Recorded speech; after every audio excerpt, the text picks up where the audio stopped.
Hey, everybody, and welcome to another night of Women's World of Fishing Monday Night Takeover.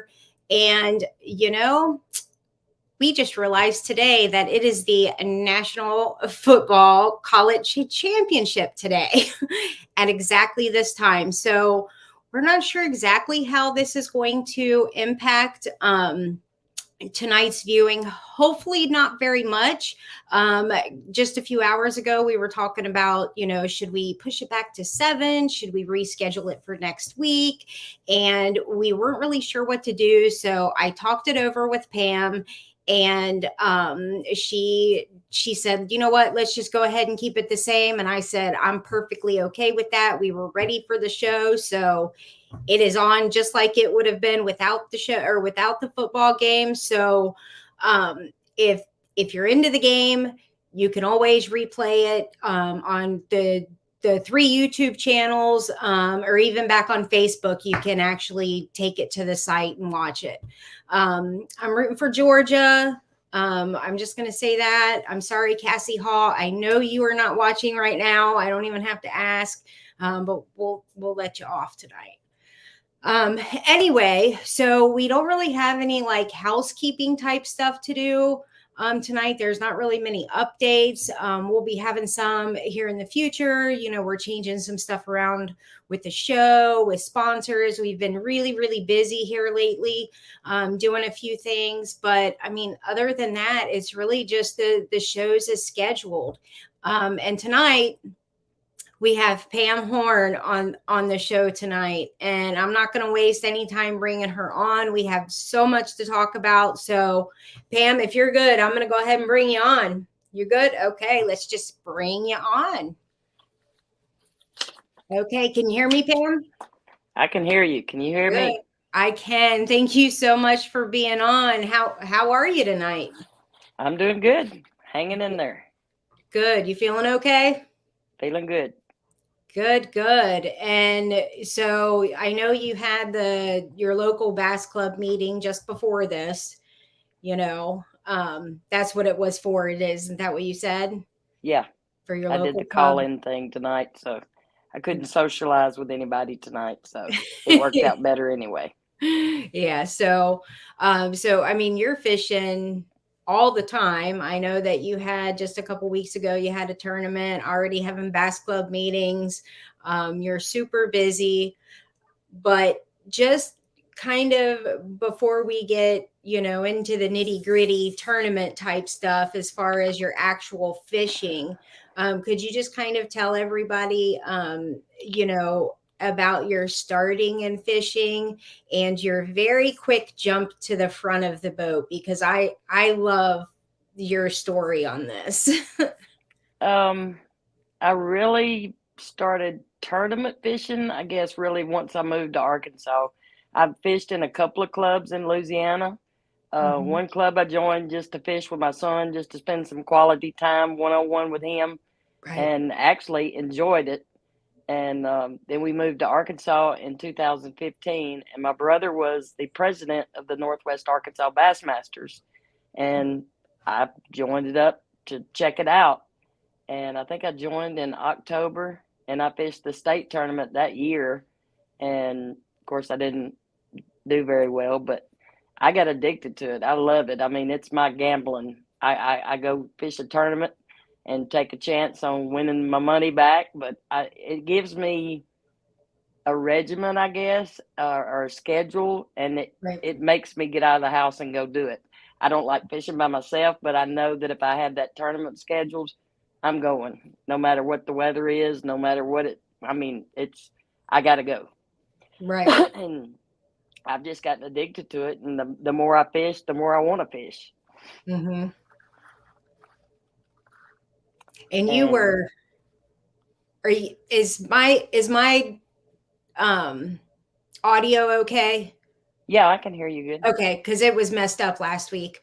But when because I just really got to know you at the very end of 2020, and then again in 2021. But your very first tournament with the LBAA was the end of 2020, in that tournament. At And Truman, yes. you are already fishing as a pro. right now with the LBAA? Yes. Well, that first tournament I went as a co-angler Right. at Truman. And then we started the season off this past year, and I knew right then, I mean, if I can drive a boat, it gives somebody else an opportunity to be able to fish. And It's a good point. yes, I mean, I saw the waiting list. The waiting list was, you probably wouldn't fish if you're going as a co-angler. It is And very scary being and a I co really, if you're really not wanted paid to up front. fish, and I was like, I can drive a boat. I'm safe driving a boat. I have the confidence to drive a boat. I do it in mine all the time in some of these big lakes around here in the Ozarks. So why not? I mean, it opens up a spot for me, and it opens up a spot for another co-angler. So Because I mean, I it is scary being on the wait list. You know, like I already paid for Texas because when we found out how many co-anglers were already on there, I'm like, I'm yeah, not going to be in that position again. You know, but it's really for co-anglers who have fished as co-anglers for a long time, it is really inspiring to see somebody go ahead and jump to the front so quick. And you're super confident. You're honest with this. When you're interviewed, you are honest. That's why I was like, if there's anything you don't want me to ask, go ahead and tell me. I don't want to put you in that spot, because sometimes people don't want to tell, and I respect that as a tournament angler. So when we go back to Texas, which is soon, very soon, what are you going to be thinking about from this year compared to next year? Are you just going to forget it? well, Last I year don't know where I'm not gonna fish. matter? Was Texas bad for you?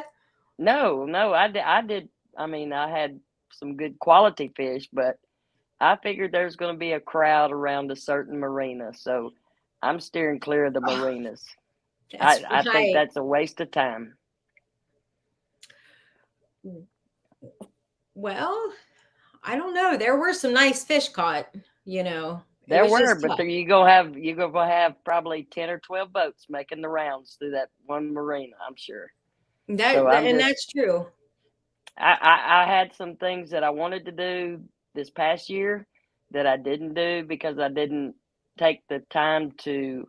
Well, I didn't get down there time really to do some practicing, but I'm planning on making a few trips down there before dead water starts and before official practice, and get some time in and see where it goes from there. Mm-hmm. Just taking that extra time this time to do a little bit more exploring. Mm-hmm. Well, and maybe I'm forgetting or just not remembering things right, but Ray Hubbard is pretty much well known for its waves, its potential dangerousness, and stuff like that. And I thought that there was a lot of people fishing the marinas because of that too, because it was really windy when we were there. There was huge waves. And so we don't know how weather is going to impact it either. I'm a co-angler. I don't have to make those decisions. I just got to be like, Pam, take me to the fish. That's true. That's true. It did get a little windy, and well, on my second day, I had who did I have? Miss Charlotte, and we started out across the lake, and I mean, it was hammer down, and the waves were 2 and 3 footers, and if it would have just been me, I'd have gone ahead and gone across the lake, but I'm not taking that chance with a co-angler in the boat with me. I mean, we found fish where we were, so there was no reason, rhyme or reason, to cross that lake and have to go through that. So I opted to stay on the side that we were on. But yes, it did get a little windy. It's kind of like a big bowl. I mean, you don't have any trees or anything like that to block the wind, so you're just at the mercy of the waves once you get out in the middle of it. Yeah, it just swirls around. I don't even know I don't even know if I saw the actual part of the lake. I don't know what parts I was in versus the others, you know. Um, but yeah, I'm just curious, you know, what your thoughts were going back, you know, um, as to how you're going to play it this year versus last, because who knows what it'll throw at us this time. Well, we're Um, hitting it a little bit earlier this time, so there's a possibility there could be some spawning fish, and there may not be any at all. Just depends on what the weather does down there in Texas. yeah, and I mean, I guess Texas, it's you know, it could be in a huge time frame, really.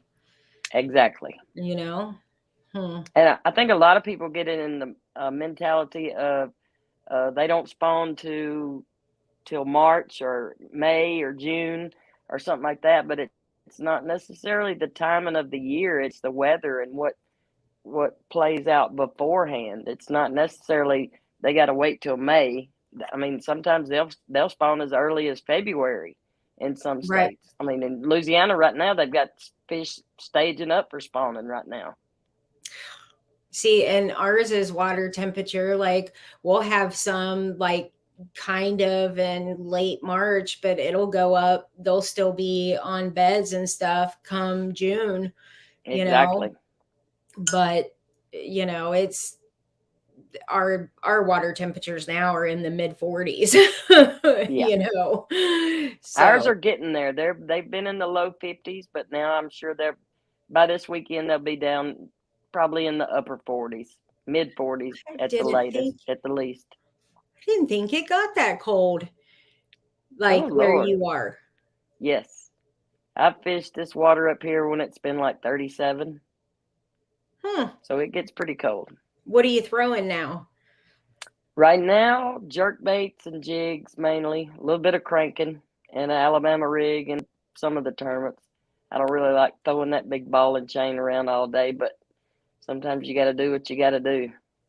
You know, I've just come to the determination if my arms can stand it in the wintertime, I throw nothing but a jerk bait.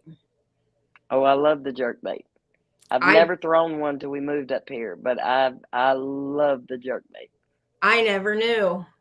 I never knew. I picked one up just to actually just for a TikTok video. Like, I got to get this TikTok video, you know, and I ended up catching my biggest of the year this year in late November. We had I think it's been like 3 years ago, and we had a tournament coming up. It was in the wintertime, and Bella Vista has like 7 lakes within 15 minutes of my house, and they're all clear water lakes. They're man-made, so it's not like you're fishing a pond or something. And before the tournament, my little brother Harvey took me over to one of the lakes close to the house, and he's like, "You're gonna have to learn how to throw a jerk bait. If you want to catch fish in this tournament, you're gonna have to learn how to throw it." So we spent probably 4, 5, 6 hours on that lake, and after about 40 fish, he determined that I could throw the jerk bait, and we were going to be good. So That's awesome. I mean, it just wasn't something that we usually throw around here. One, we don't fish cold water, you know. yeah, We're like, okay, peace, you're, you know, in the mid 50s, we'll see you late March. And I mean, and now I'm just like, whew, maybe I will try and go out a little this winter, which I won't, but you know, it now just I do not do good with the pause. I no, I can't do that. I'm too impatient for that, I guess. And I heard a good thing one time. Brandon Polinick put out a video, and I watch videos religiously. I watch all of them, as many as I can. And he made the comment, "I don't want those fish that wait 2 minutes and then hit it. I want the actively feeding fish." And I'm like, that makes sense. That's the ones I want. So I'm constantly moving it. I don't jerk it twice and let it sit for 5 minutes and jerk it once and let it sit for five. I can't do that. yeah, It's not in me. I gotta keep moving it. got to keep moving. Yes. See, I'm like, well, I'll take the slow ones too, because I kind of move slow at everything that I do. So I'm like, if they're a little lethargic, like I can relate to you. So we'll do that, you know. Yep. But I'm learning. I'm a very much a beginner with the jerk bait. So I'm kind of, you know, just barely know how to throw one. I was very lucky to get that fish. It was the first time I had ever thrown one, but I'm totally digging it. And I mean, what's your take on, you know, learning how to fish? I mean, boat time we know is a lot, but as far as learning baits, learning how to fish them. YouTube videos. I mean, Google it. YouTube videos are your friend. They will, I Mhm. mean, and you get it from every aspect too. You get it from a person that fishes it fast. You get it from a person that fishes it True. slow. You get it from somebody fishing medium. And it's really, once you get that in your head, then you're like, you're going to develop your own pattern anyway. Mm-hmm. Um, One of the guys that I fish with a lot, we fished a tournament last year on January the 1st, New Year's Day on Bull Shoals, and he had on a jerkbait, and he said, "I've never thrown one. Do you find that the fish hit it on the pause or the jerk?" I said, "Well, it really just depends on the fish. Sometimes they'll hit it when it's paused, and you'll see your line move, or they'll hit it when you start to jerk it, or they'll hit it once you have jerked it." Right. And it wasn't 5 minutes, and he's like, "Oh, I got one." So we got that one in. It was a big 2.5 pound spot. Got it off, put it in a live well. He throws back out and catches a 2 pound, 2.5 pound largemouth. And I'm getting it off and putting it in the live well. And I said, "Well, did he hit it on the jerk or the pause?" And he's like, "He hit it on the pause." I'm like, "Well, there you go. That's your answer." Right. And we probably went maybe 50 feet. And I threw my jerk back out and twitched it one time, and I had one hit it. It was a 5 pounder. Within 20 minutes, Nice. we had 10 pounds with 3 fish and one big Wow. bass for the tournament. So that got him Sweet. hooked on a jerk bait pretty good that day. So Yep. And you know what? And a lot of times that's how it happens. You know, yes, all of a sudden you catch, you know, like I've determined I'm gonna try throwing jigs. I'm gonna try it. And if I catch you, I mean, if I catch a big fish, my first time out trying to fish it, I'll be the same. I always get make fun of for not fishing the jig. yeah, And you love throwing a jig. I do. I do. It took me a long time to get that down. I mean, when you're being taught by your baby brother, and you're like, okay, so how do I know that I got a bite? Well, when it feels spongy. What is spongy? I, Spongy? I don't get that. When you feel pressure, what is that? And now I know every little aspect. Sometimes they'll thump it just like they're hitting a crappie jig or something. Then other times you'll just feel it get slack, Mm-hmm. and then other times they'll hit it when it's falling. Then other times you won't feel nothing at all. You just got to pick up on it, and it's Right. not coming. So you learn the different types of bites I guess you can get on a jig. It's not always that big thump when they hit it. Right. Would you like recommend people to like go through and start um trying a little bit of everything to master a few techniques or a few different baits? Or because when you start out in fishing, it's overwhelming. Oh yeah. You know, you can blow a lot of money really quick. Oh yeah. Even after you've been in it a while, you can Well, blow a yeah, lot of even when money. you But know what yeah. you're doing, it's even worse. I think yeah, basically just start out with your plastics. I mean like your worms, your big worms. A spinner bait's always good. And some little simple crankbaits will be good. And a jig. I mean, those are something simple that you can always catch fish on one of those. And I'm tired of getting my butt kicked by the Cinco, so I'm picking it up some this year. Cinco's apparently you cannot go wrong with a Cinco. I, you know, I think everybody from the LBAA going into 2022 is thinking Cinco. I mean, literally, because everybody we've had on this show all year long, that's what everybody has said, Cinco, Cinco. And so now I don't know if it's like turned into a running joke to I where don't we think all, it is. I don't think I it don't is. either. That's the thing, is I don't either. I really think it's just the most versatile, and not just Cinco style stick bait. I mean, anything of that nature, that school of bait. I don't think it's a joke either, because me and Angie are like, I wonder if everybody's really, or if it's just kind of like Cinco, Yeah. because nobody would question. I think it's probably on 9 out of 10 boats decks at every tournament. Right. It's just one of every fisherman's old faithfuls. It might not be their old faithful, but it's one of them. Yes. And And see, it because just doesn't get fished a lot up here. I don't know if it's just the clarity of the water. I know a lot of people fish it around the spawn, the pre-spawn, but other than that, I mean, you don't see that many people using it up here. So really, is it? Well, no, you said you had clear water, and I mean, the only thing I would think of, well, maybe people don't want to throw it in muddy water because it doesn't make a lot of noise, but I throw a Cinco and we fish flat mud sometimes, and I just throw it in black. and you're throwing it wacky style. Mm-hmm.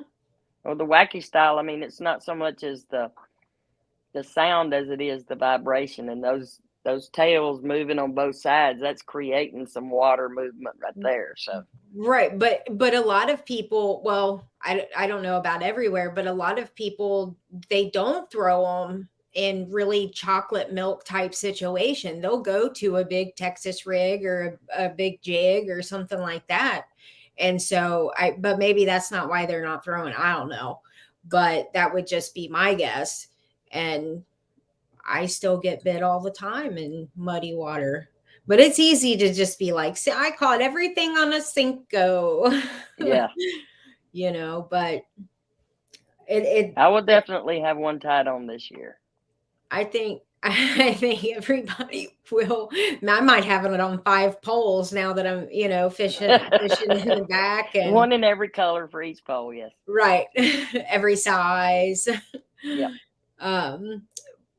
But what I mean, because we know that it's very much a total different approach for the co-anglers and the back. I mean, they have a lot of different things to do, but when you're making your decisions on the front of the boat after you've practiced and everything, and it's game day, what is your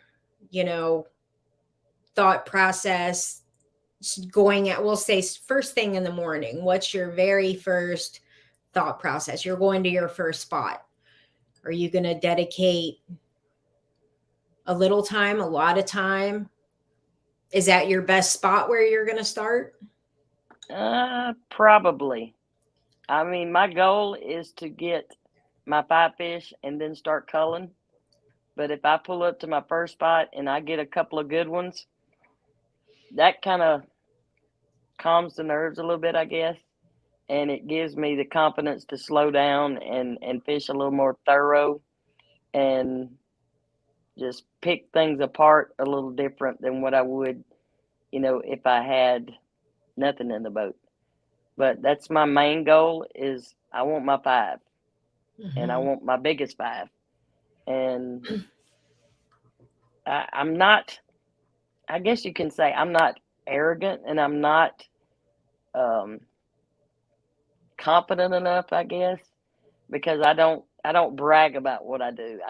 I'm not going to sit at the takeoff and I'm going to win. I'm going to win this tournament.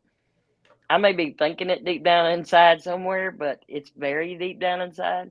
I'm just going to do the best I can. That's all I can do, is the best I can. Right. And if that means winning, that I'm glad. But if it means coming in 10th place, I know I did my best. Right. And And you, I mean, your work ethic and dedication, I mean, speaks for itself, but feel free to trash talk all you want at takeoff, I can't do it. whether I you, cannot do it. Even with my why? brother, I can't. I just can't. I don't know. I think I've seen karma too much. I've seen karma work in both ways. So if I go picking on my brother and talking about beating him or I'm ahead of him, the next time I'm just to get my teeth kicked in. Maybe it's because you're not giving him enough trash talk. I just can't do it. It's not in me. That's funny. And the rest of us, it comes so natural. And I may pick around or something and say one or two comments, but that's about all you're going to get out of me. Oh man, if you were only a co-angler again, I would have you trash talking so good before takeoff. I guess I've seen too many people, and I mean they do it jokingly, but we've had people that fish some of the tournaments up here, and they're like, "Just go ahead and give me your money. You don't have to even worry about your entry fee," and they're dead serious. Oh yeah, And it turns me off. I'm like, yeah, I'm just here to fish. I'm here to have fun. right. And we don't have anybody like that, thankfully. Exactly. I mean, yeah, we don't have anybody like that. But yeah, there's quite a few of us that really razz each other, and because we've been around so long, but it's all in good fun. Oh yeah. And I feel awful if anybody was crying. I guess that's where I feel inadequate at. I mean, who am I going to trash talk to? Alyssa Johnson, Pam Ridgel, Pam Martin Wells? Yes. Duh. No. You know what? I've said it to quite a few people. Like if there is any, this is the first time that I've said it on the show, but if there is any possible way, oh gosh, this is a terrible time for me to say this. Januaries are terrible for me. I have this will be the third year in a row I tried to transfer to a boater. And the last 2 years, medical stuff has kept me from it. I swear, we're gonna get you there. We're gonna pray you into that front. Yeah, we're gonna pray you into that boat.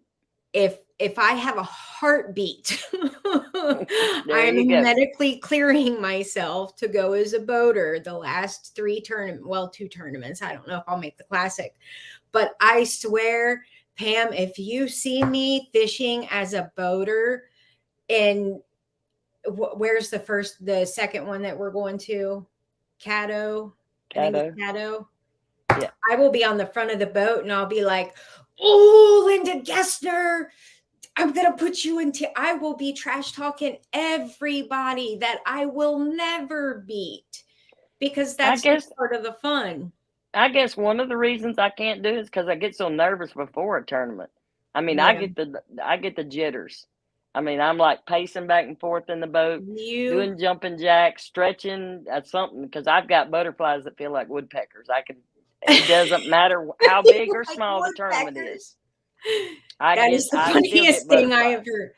Well, and I mean, it's not really about trash talking, but and I'm not talking about me, but you can beat anybody out there. I could get lucky and beat anybody out there, but that's part of my personality with doing it. I'm not trying to talk you into trash talking, but don't sit out there before take off and be like, "I can't trash talk because I could never beat that person." Yes, you can.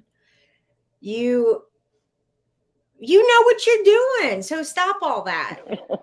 I mean, look, like I'm putting, some of your, sponsors and stuff up here. And for those of you that are watching, I've started to feel for my ear things because they felt so light and I don't have them on. But I'm starting to put some of your sponsors up here. And for those of you that are watching, some of these are going to have discount codes too, so that you can check them out. And she has some really good partners up here, ones that I'm going to buy from. Like, before you see me in Texas, I will have some of this stuff. But these people aren't out looking and partnering with people who don't know what they're doing, who can't adequately represent them on the water and off the water. So you can do this. Oh yeah. So don't talk like that. I'm not. I don't do a lot of smack talking. I just don't. No, I'm talking about your ability. You can win. Oh yeah. I mean, I've done that before, but it's just, and it's, I mean, we had a big tournament. When was it? September maybe. And probably the second best day I've ever had on Beaver Lake. A 15-pound bag on Beaver Lake is a good bag of fish. Nice. And we came in with 1562 and won first place and big bass. Mark Sloan, my partner for that day, he ended up catching the big bass like right before we went in to take off. I mean, weigh in. And it was just, I love the looks on people's faces when you're walking up with that bag of fish and they're looking at it like, oh. Yep. And then you start seeing all those looks and you're like, oh, we may have done pretty good. Right. But I have those days where if I'm fishing good and catching good fish, I know everybody else is too. And very few times there's been those times where they weren't catching them that well. And those are days that mean the most to me. Yeah. Is that, I mean, when you can outfish people that you know are good sticks, I mean, it does something to your confidence. I don't stand up there and hoot and holler and jump up and down, but it does something to your confidence level for sure. Well, this I can promise you. When you go on stage and you have a really big bag, if I'm like in the mindset to where I can think and remember this conversation, I'm going to be hooting and hollering in the crowd. You won't have to hoot and holler for yourself. I'm going to be like, rah! That would be nice. Yes, that would be nice. So, but I do get what you're saying. I mean, when you come in and you know that you've done something different, you've figured something out a little bit different than everybody else. I mean, any tournament angler is going to get that rush, and then you chase it for another 7 years. Exactly. Spend who knows how much money, but that's what we do. That's what we love. And it's a different kind of adrenaline than a lot of sports. It's just, I guess you could say it's more exhilarating than it is adrenaline. It's just, it's addictive is what it is. It really is. And I mean, people who don't do that just don't, I mean, they don't understand. You can't even explain it to them. It's pointless. I've tried to explain it to so many people people who know me, who love me, who have known me forever, that just look at me like, that's what you do all day? Like, what do you mean you're going to practice for your tournament? You fished all day and didn't catch anything? Seriously? Right. And you're going back? Like, who goes on vacation to fish? And just, like, you go out all the time and get skunked. I'm like, well, yeah, but then the days that you do really good, like, man, it feels good. So, and I've had tournaments that we fished a club tournament. I think it was 2 years ago. And the little guy that was fishing with me had just lost his dad. And he gets in the boat and that's all he talked about was his dad. And I'm killing the fish on a jerk bait.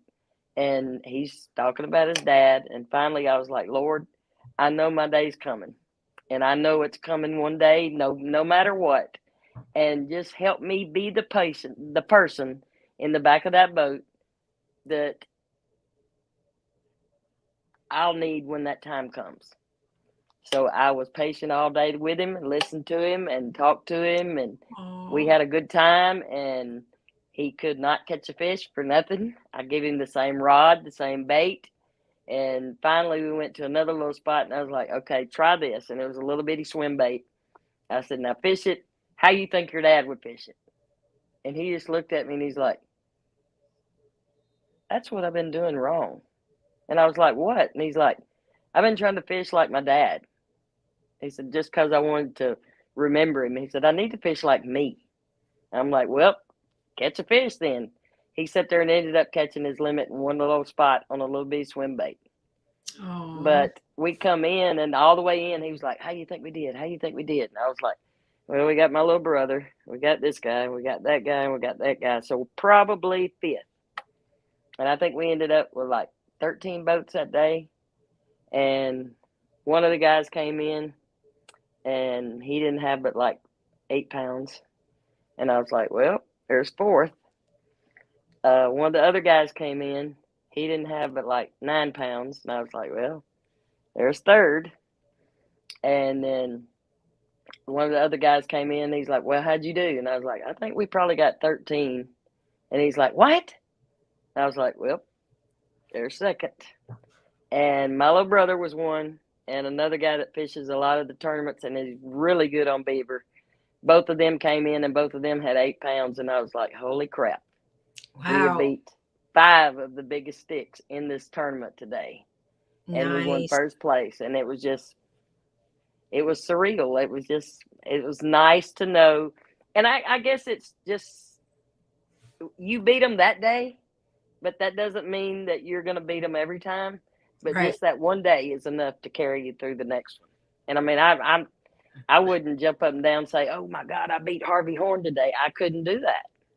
But everybody picks on me. They're like, why don't you rib him more? And I'm like, because I know he's going to kick my teeth in next time if I do. No, it might just give you the initiative to beat him again. That's true. We try. We friendly compete with each other all the time.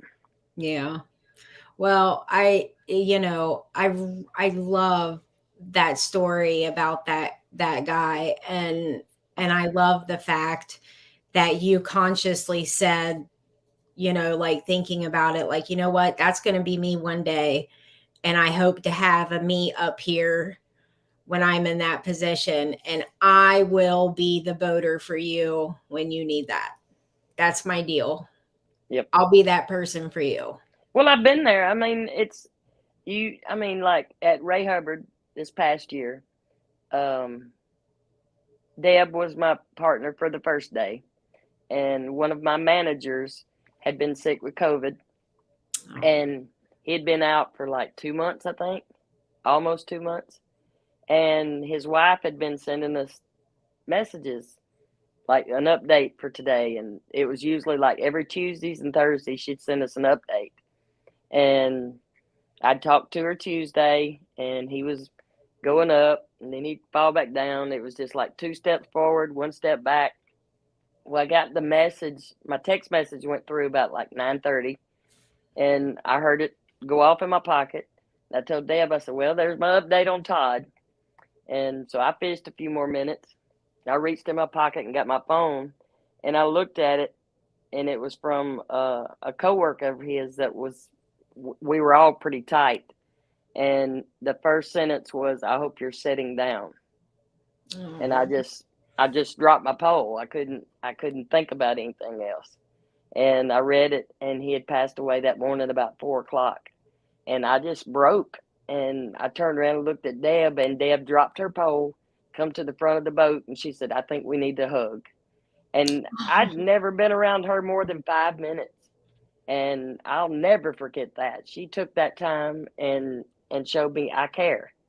And right. I mean, it was just a bonding experience that we'll always have. And she'll always mean the world to me because she did take that time and she did show that she cared. Right. And just instantaneous. Like it was just, it yes. wasn't even thought. It no was just thoughts about it. None. Yeah. Drop the pole right there on the back deck and come straight to the front and hug my neck. That's awesome. The relationships that we make, in the fishing industry are amazing. There are so many good people that are in the industry, and people that'll be in our lives for a long time. And I mean, you make friends so easy. I've watched my brother when we've been out just fun fishing. Somebody be broke down in the middle of the lake and it bothers him. We'll go by and he's like steadily looking at him. He's like, oh, let's go see what they need. We Yeah. towed people in and we pulled up to a boat ramp and an older guy with a pontoon couldn't load the boat up. He's like, here, let me get out and go help this guy. Mm-hmm. And he'll do it in a heartbeat. Mm-hmm. In the middle of a tournament. It doesn't matter. Yep. I mean, literally, like all fishermen are like that. And, we almost like break our necks looking like, do they need something? Yes. Yes. Like, because if they're sitting funny, like, or not doing anything, I mean, it looks suspicious to us. Exactly. And so we check on people, and it's a good-hearted group of people, Oh yeah, and I mean, you'll never want for anything. I've had so many times where I've got an older boat. It's a '98 Cherokee Ranger, and the parts aren't easily come by. And I've had things where they break down and just put something out on Facebook. Somebody call me and say, "Hey, I got this, I got that, I got this." I had the mount for my trolling motor broke last year on New Year's Day, and our local youth director, and her husband, he fishes all the time, old school guy, and he collects old things. And she called me and she's like, Chris has got 4 of them, come pick one out. And so I went to their house and got a gator mount for my trolling motor and hooked it up and good to go. Wow. And I mean, it's a different community. It's just people give from the heart. Mm-hmm. And it's not for money. It's not for the glory. It's for, there may come a time where I can help somebody, and I want to be there when I can. Right. And I mean, I totally agree. And I think that we all go on this like pay it forward type thing. Like, oh, like they drugged me, they towed us in, and, Exactly. like, and yep. then if you happen to be carrying cash, usually like you try and pay them, and it's always, pay it forward. Nope, pay it forward. Yeah. Pay it forward, pick up somebody else, Yeah. unless they're drunk. We got stuck in that situation one time. I've had a few of those too. Yeah. Yeah. Like, this don't feel right. I think he's trying to avoid crash the boat because I was toasted charge. And then there's times where I get spun out and I can't think of nothing. And I'm like, what do I need to be throwing? And I know if I'm honest with people about what I'm throwing and what I'm catching them on, they'll be honest with me. And the majority of the people up here are. I mean, we've got some that are really good sticks on beaver, and you'll never get in the boat with them. But if you ask them advice, they'll give you the cold, hard truth. Really? If they're cranking in 25 foot of water, they're going to tell you, I'm cranking in 25 foot of water. They're not going to tell you where, and they're not going to tell you what color, but they'll give you a start. And really? That gets you enough that you can figure it out from there. Yeah. It depends. Like, it depends around here. Like, yeah, it depends on around here. I'm just going to leave it at that. Now, you have some that they'll come up with that. I was throwing a pink Cinco and caught 25 pounds, but right. The majority of them are brutally honest with you. Yeah. I just saw where Steven Pellerin, Stephanie's husband. Yeah. In Texas, I call him a unicorn.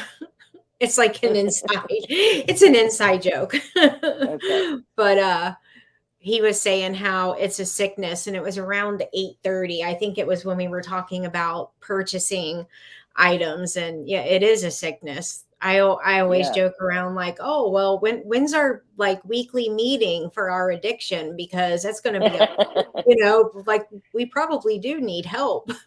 And hello, my name is Pam. I'm a tackle junkie. You're not? Oh, you're yeah. Hi, yeah. My name is Pam, and you're a tackle junkie. Yeah, totally. And Stephanie said, howdy sticks. Can't wait to see y'all soon. I agree, Stephanie. I can't wait to see you guys too.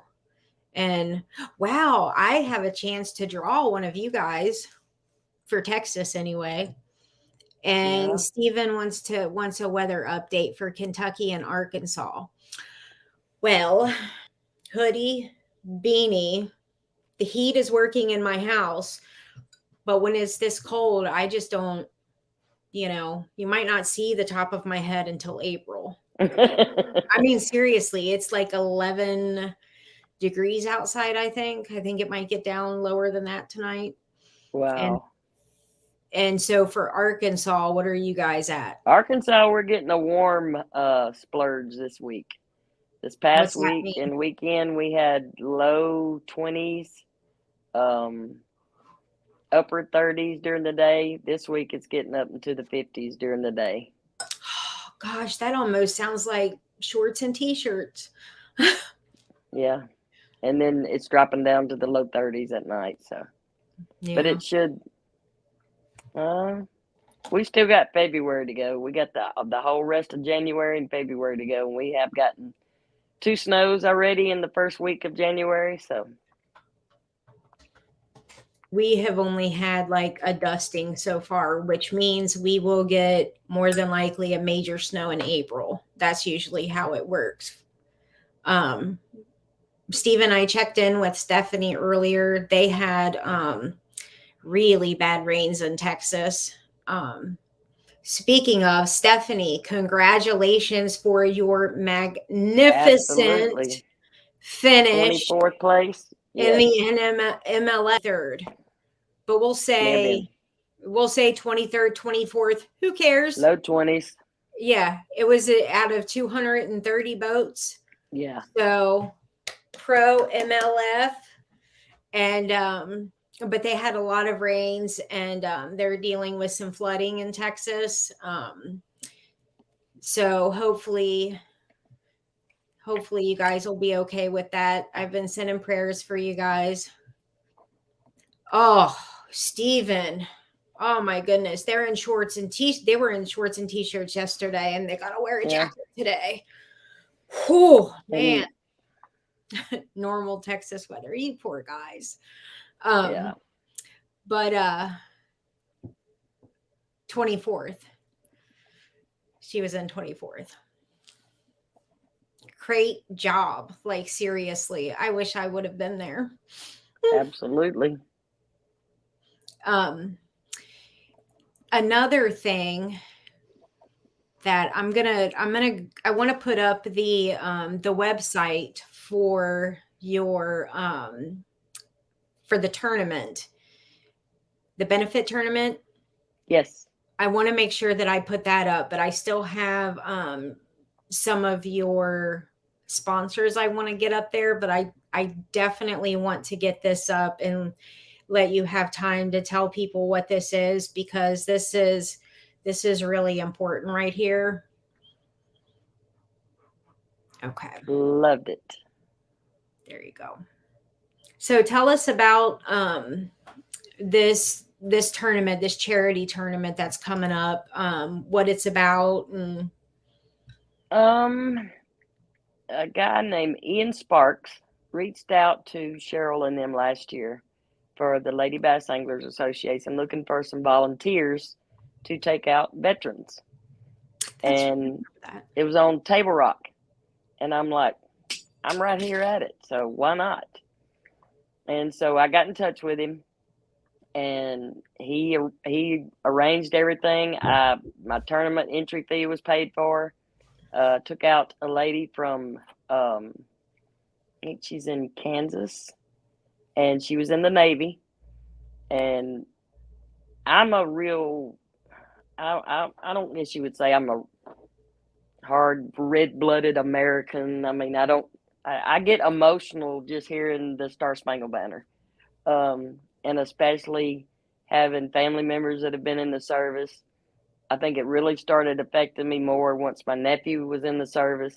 Mm-hmm. And I can't hear the Star Spangled Banner without getting teared up. And when I went to that tournament, it was like unreal.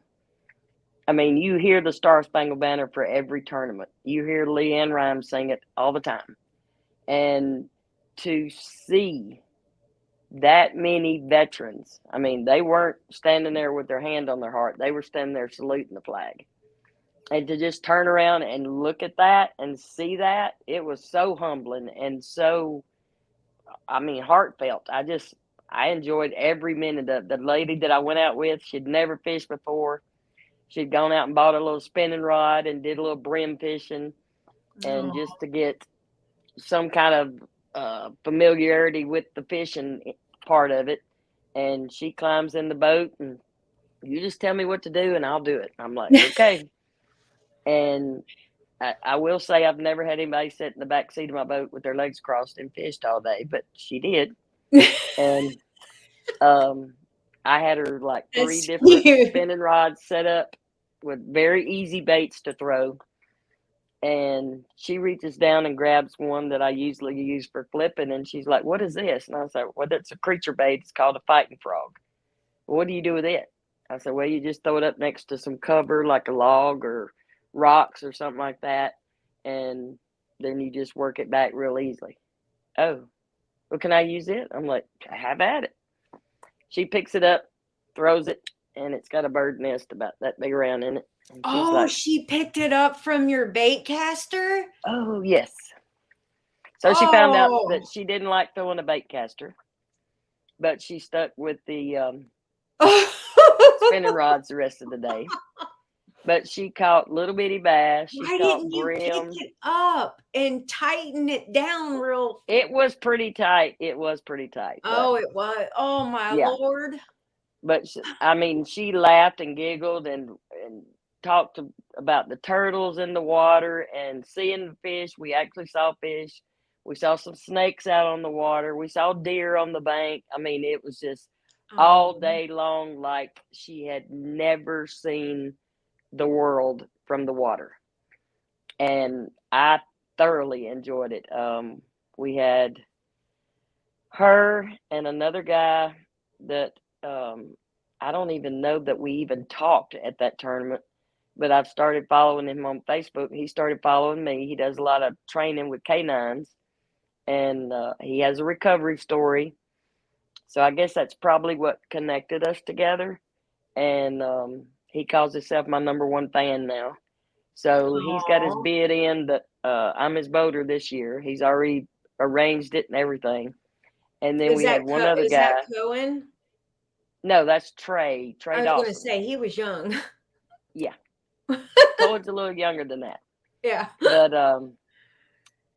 there's one other guy that I met. I actually gave him a rod and reel setup that was donated by one of my sponsors at Hook, Line, and Sinker. Um, Aaron and Nick, they're always, if it has something to do with veterans, charity, or children, or kids, or youth, they're going to be one of your top donators for it. I mean, they care that much. And that little guy that won that rod and reel was just elated. But I mean, that was very surreal seeing that tournament that day. And they have the big trucks with the American flag painting on it. Um, all the veterans being there, some of them in wheelchairs, some of them amputees. I mean, they're all kinds of people there, and they're just there because they want to go fishing. That's And if I awesome. could climb in the boat and take one fishing, I'm going. And so I got invited back this year, open invitation. I've even been invited to one that's going to happen in Oklahoma. I haven't got the details on that one yet, but anytime there's a spot open and I can make it, I'm going to make it. I mean, that's my part of giving back. That's awesome. I love that. I know, like when we have, when we have it saying at our takeoffs at the LBAA, it's always kind of emotional because there's several women that are veterans with the LBAA. Exactly. I'm sure that a lot of people don't know that, wouldn't think to even think about that, but there's actually several, you know. Exactly. So Um, that's pretty cool. and that Peterson Outdoors, I mean, I've connected with him. He does a lot of outreach stuff to people there in Missouri, and they do a lot of outreach stuff to just local clubs. They have a lot of interactions with the community, with the politics. This year, the tournament, I think, is on the 15th or the 16th. Saturday night, they'll have a big banquet, and then Sunday starts the tournament. And it's pretty cool. I think we had almost 150, 170 boats last year. Wow. Let me see. Oh, I wanted to get up. This is one of your other sponsors. It's Pro Fishing, Mr. Eric Salisbury. Yes, and I know. So I was looking them up, and this is for clothing, outdoor clothing. Yes. And does a remarkable job on jerseys. I mean, he hit mine on the nail. I mean, I'm already talking to him about this year's jersey. Great guy, and he will work with you. He's actually going to be one of our main suppliers for our club, Northwest Arkansas Bassmasters. We reached out to him, and we're going to have the vector files and everything sent to him for the jerseys for the club. And he was more than fair with us, more than fair. Mm-hmm. But he does a lot of other things. I mean, it wasn't just jerseys. Oh, yeah, he had rain suits and yep, I mean, bibs, jackets, hoodies, you name it, shorts, all kinds of stuff. Yeah, I mean, really well priced and everything. And I hadn't heard of them. So when I saw that, I was expecting, baits or, something of that nature. And I'm like, It literally took me an extra 45 minutes to prepare your show. Just saying. Just saying. So he's a great guy. I mean, I was messaging with him last night at like 8:00. Mm-hmm. Yeah. If I end up spending more money before Texas, you're in trouble. Yeah, me too. Funk Busters is another one. They've reached out to us to give us a discount tonight for 15% off on all baits. They're a custom bait company. They have stuff online. And if anybody remembers Miss Rhonda Ashby, she works with Mr. Paul and Miss Brenda. Okay. They're local there. She's I think like she goes to the different stores and supplies the stores with their baits and stuff. Oh, Mr. I didn't realize that. Mr. Paul is a great guy. When I first connected with him, I think we talked on the phone for like 45 minutes. And he was like, well, what do you say? You coming on board or what? And I was like, yes, sir. Sounds good to me. That's and awesome. He'll tell you the story about his baits, his spinner baits I love. They're really close to a war eagle, which is my favorite. And I didn't believe it until I saw it. But he said that's how he really got started into it is him and his brother did a lot of fishing. And they come in one day, and Mama Funk is what we call her. She was standing in the garage with a 5-gallon bucket full of spinner blades and wires and all kinds of stuff. And he's like, what are you doing? And she's like, you're going to start making your own baits because I'm tired of buying these.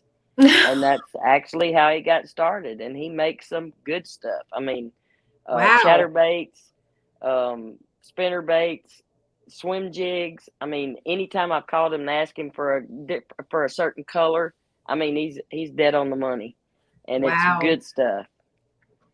The only good thing is, I mean, it's good quality stuff, so it doesn't tear up very easy. Good.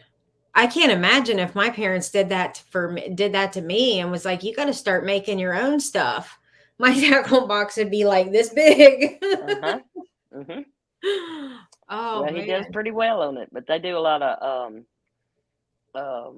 like staff tournaments and stuff. I think they're supposed to have one on Bull Shoals. I think it's in September. I'm not sure what the date is, but very personable guy. I think they call him a minion. I'm not sure why, but he's a real great guy. What? A minion. A minion. Like the little yellow minion guy. That's an inside joke, I guess. And maybe not. I'm gonna check them out too because Oh yeah, you'll love them. because And they do mystery tackle boxes every month, and it's not just knockoff stuff. It's good stuff. I yeah. mean, spinner baits, chatter baits, all kinds of stuff, and you get good quality stuff in there. I think they're like, I want to say they're $20 a month, but you get like 5 different baits, and it may be something new that they come out with. They got uh, all kinds of swim baits and chatter baits that they put in there. I mean, you'll love it, and Well, it's a good way to try new stuff and figure out how you like them. a spinner bait's the main thing that I just don't have a real hardcore like set, you know, love my spinner bait, kind of thing. So I'll check them out. You might better learn to like them. I might. You never know. Yeah. When I'm preparing all this stuff, and getting the links ready, I'm like, oh, let me take a look at this page, which sucks because I'm usually out money. Yeah. High Ground Apparel is veteran owned and operated by my nephew, Wes Carter. Him and his wife started the company. I don't know what got into him, but he is a young entrepreneur. Anything he does, it turns to gold. And they're actually operating the High Ground Apparel out of their upstairs play area where the kids used to have the play area. And it is booming. And I mean, really booming. He does a lot of veteran stuff. He did start one not too long ago. I probably don't even need to say it, but he did have some shirts that had the Let's Go Brandon logo on it. So he stays hip with it, and he has come out with a couple of fishing shirts. Yep. So. Yeah, those are still on there. Oh, and yeah. And so I can imagine they'll probably stay hot for probably a couple more years at least. And they do a lot of shows around the Shreveport area and Canton, Texas. They have a big flea market there, so you can catch them with one of the booths that they had there. Well, and what was actually, I think that was, I didn't really give him the appropriate amount of time real quick. So if you could just tell everybody who Harvey is, in case everybody doesn't know. If Harvey Horne is my baby brother, and he has fished the Bassmaster Elites. I think this was his 3rd year to fish. He qualified in 2018, and he started fishing in 2019, 2020, and 2021. He did not requalify this year, so he's fishing all of the opens, all 9 of them. It's all 9 series? All 9 of them, yes. There's, I think it's 3 different divisions. You have a northern, southern, eastern, maybe central, but it's all 9 of the open tournaments. So, wow. Him and Steph talked about it a little bit. He did do a little cameo with her one night on TikTok, and she's like, "So which one are you fishing?" He's like, "All of them." So he's trying to get back in there. So his goal is to one day be at the Bassmaster Classic. So heck yeah. That's awesome. It won't be for lack of trying if he doesn't make it. It won't be for lack of trying. He'll get there. Oh, yeah. He's my go-to guy. I mean, sometimes I ask him questions just to get him to tell me more information, but I'll play dumb every now and then. But what color spinnerbait would you be throwing? What color crankbait would you be throwing? What color jig do you think I need to use? And then sometimes I just like picking his brain a little bit. So, well, heck yeah. I mean, when you're in the industry and you're talking with anybody in the industry, you usually at some point end up talking fishing, no matter, who it is. Like, I mean, every time Well, even me and Stephanie, when we're on TikTok, we talk fishing. You know, most of the people who follow both of us are into fishing. We talk fishing with them, and we'll never meet those people. But Well, my mom picks on us all the time. She's like, we can sit in the boat all day together and never fuss and fight, but we get out on land and we argue and fuss and fight. Because he knows everything. If you don't believe me, just ask him.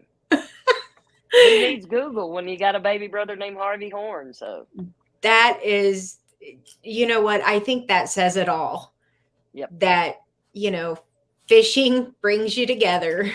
Everything else. And we do. I mean, we can stay in the boat all day long. I can only think of one time that we may have had cross words, and it was just he hit me at the wrong moment, and I just couldn't take it no more. So I had to get a pun in. So, Wow. But otherwise, I mean, they live right down the road from us. They're probably they're the only reason that we moved to Arkansas. When I got ready to leave the prison where I'd worked, and we moved up here, it was like my niece and nephew were both like, well, the only stipulation is you have to live close enough that we can ride our bicycles. So we can see each other's houses from our driveway. So, well, honestly, that's pretty special. Oh yeah, and my Even if he sister-in-law, isn't at all. She helped me get on with Walmart, and I mean, she's good as gold. She does for me and Mama like we're her own blood, and she's like our own blood.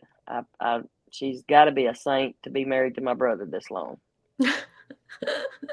Oh, hopefully they're not watching. He knows it. He'll tell you that. He'll tell you. Love you, Harvey. I do not endorse all of the things said here at the end of the show. He says she can never go get corrective eye surgery done. If she does, she'll probably divorce him. Oh, that is not true.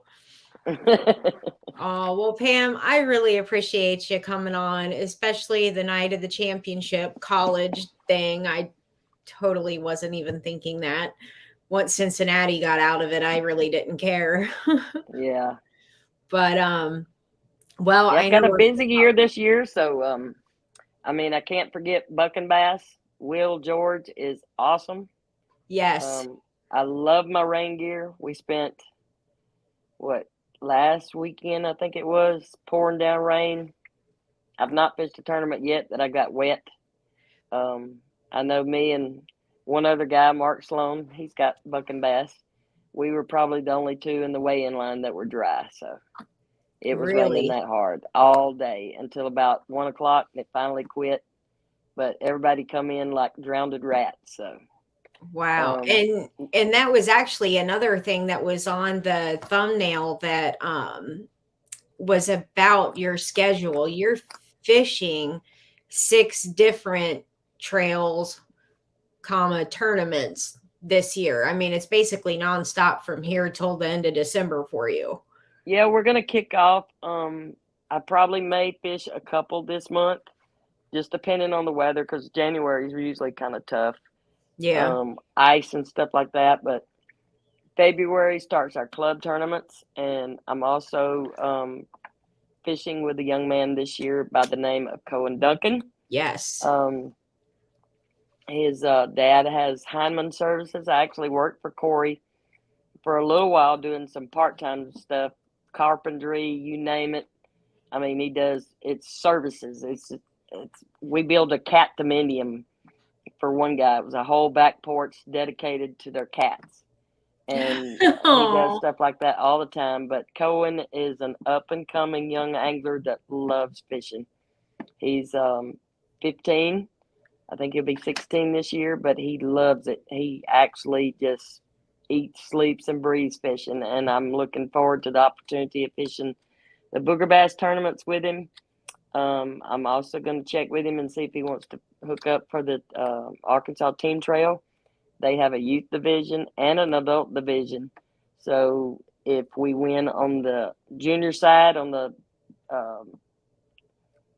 youth division, we can also win on the adult side too. So nice. And Corey has graciously offered to fund the tournaments for us for the booger bass tournaments, and Nice. shows a lot of confidence in me and Cohen. So hopefully we go out and become the dynamic duo. So I'm looking forward to the whole year with booger bass this year. This will be my third year fishing it, and you have to fish. I want to say it's 8 of the 11, and I've not made enough to fish the classic, but they do their classic. I love the way they do it. It's in December, and we only fish 3 lakes. We fish Beaver, Table Rock, and Bull Shoals. And Okay. December, like before Christmas, on Friday night, or maybe it's Thursday night, they text you the name of the lake you're fishing for the classic. You don't know until the night before the tournament what lake you're fishing. So I love the That's way they pretty do that. cool. So yeah, because a lot of these lakes can fish pretty small if you get 40 and 50 boats out there pre-fishing a lot. So one other coming on board with me this year, Mark Sloan has fished with me a whole lot this year. He has a outdoor company. They do all kinds of things: raking leaves, cleaning out gutters, pouring forms, all kinds of stuff. Him and Allison Redmond have started the company together and built it into an up and coming booming business so far. But they're coming on board with me and helping out with some of my tournament, and looking forward to working with them. And then I've got Truth 8 Custom Lures. He doesn't have a website yet, but he is on Facebook. I have it up here. Yes, right here. If you'll contact Mark Pfeiffer and tell him what you want, he can make it for you. Yep. I can assure you. Do you have something? Do you have something there with you? I do not. Okay. I wasn't But I sure if mean, you had anything laid out or. I should have done that. I brought in some other stuff, but I didn't bring in none of my custom stuff. But Oh, that's okay. he's made me some chatterbaits, spinner baits. Oh gosh, he actually does wobble heads. If anybody knows what a wobble head is, he does a lot of shaky heads, swim jigs, you name it, he can do it. And it's all custom made. He makes it there at his house. He's a retired deputy sheriff, and he worked for 2 different counties, and he works more now for them than he did when he worked full time. But he's an awesome guy. He's raising his grandkids, and I think they have like 4 of them in the house with him. So he also has a son in the Marines, and great guy. So he's busy. Give you the shirt off his back. I mean, anytime I've gone to a tournament, he's told me, if you need something, let me know and I'll overnight it to you. I don't know that I'll ever get in a bind like that and need something that bad, but he's that personable with you, and we'll get it to you. Mm-hmm. And then my hook, line, and sinker guys, I love them to death. They work with me. They're very good priced. I mean, they're very competitive with some of the other. We have a Bass Pro here. We have an academy, and you can pretty much go to hook, line, and sinker and find what you need when you need it. And I would much rather go to a place like that than to Bass Pro or something like that. And I mean, anytime we've got any kind of benefit tournament or anything, youth involved, Aaron and Nick give from the heart.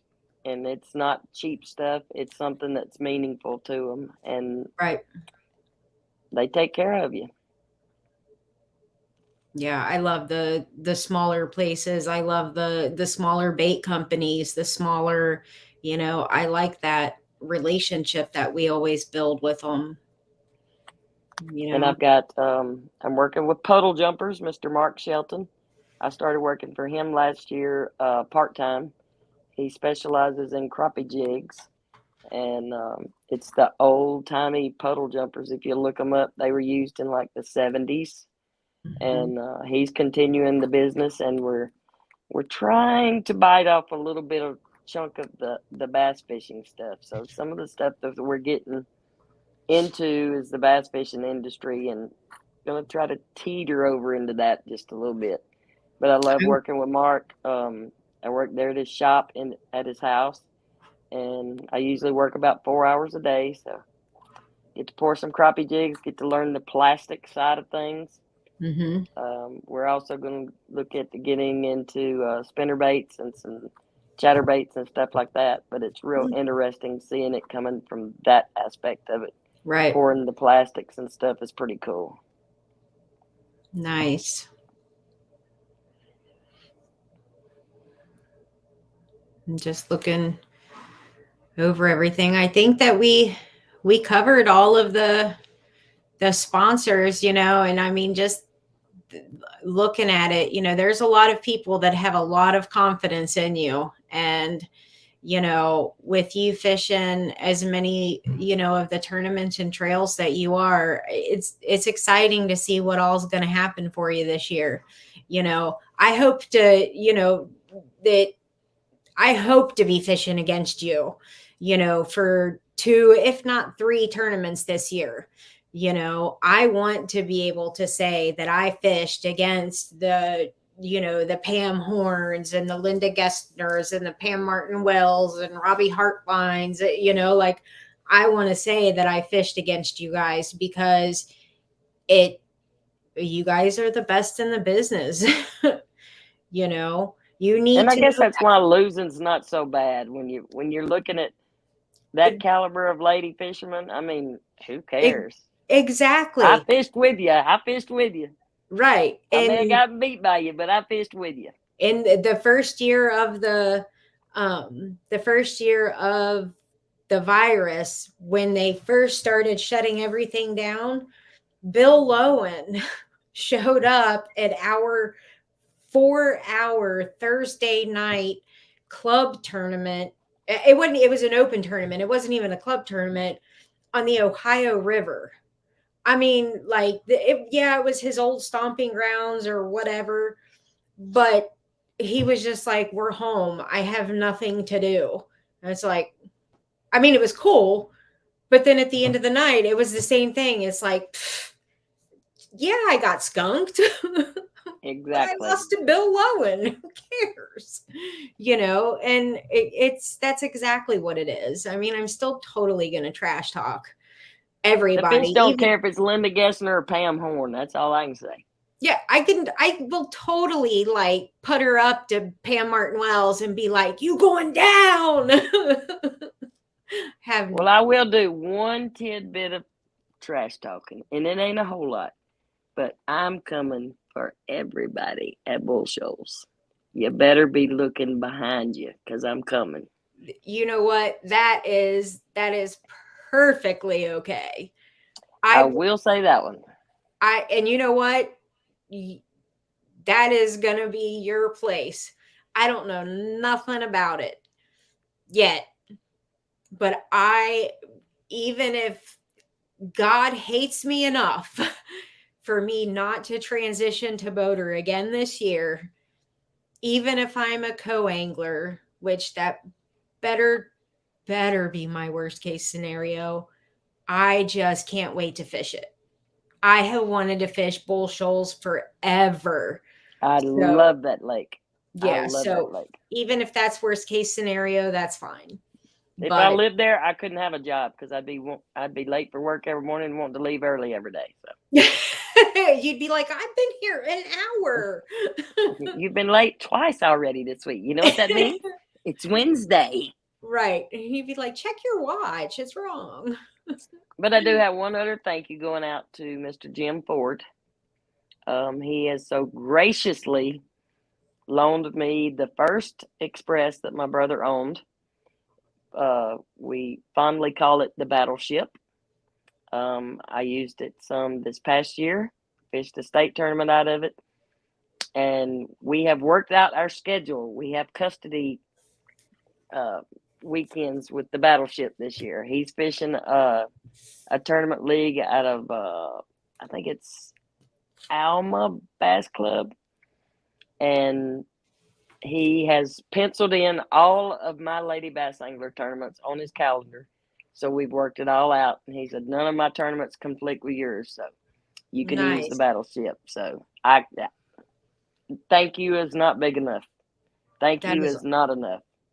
That's awesome. It's just meant to be. A lot But of I love things. that boat. So that will be my forever boat once I get it. That's awesome. I'm so happy for you. I'm so glad to have just met you in general. Absolutely. You'll be a buddy for life. Absolutely. But thank you for coming on. Well, I know we're going to talk before then, but super excited to see you in Texas, and we'll see what happens. I might draw you. Who knows? We might be chatting for a whole day. There you go. I You're can't like, wait. God, I've help me. already connected with Miss Pinky, Miss Charlotte Johnson. Yep. We're rooming together. She picks on me and tells me not to call her Miss Charlotte, but when we were where were we at? Alabama? I said, you got to be Miss Charlotte here in Alabama. So, Oh, but that's she's a awesome. sweetheart. I love her to death. So, Yeah, she is really sweet. I've known her since the very beginning. She's super sweet lady. she's a hoot now. Oh, she is. She's a lot of fun. Super good heart. So, all righty. But I Well, appreciate you having me on. I've thoroughly enjoyed it. I have had a blast tonight. You are very welcome. It was my pleasure to have you on. And Cassie Hall, I know you are like deep into the Bama game. I got an update from Steven, and the last update I got, Georgia was losing, but I'm going to go root for Georgia anyway. Sorry. All right. Have a good night, everybody. We'll see you next week. See you next time. Bye-bye. Bye-bye.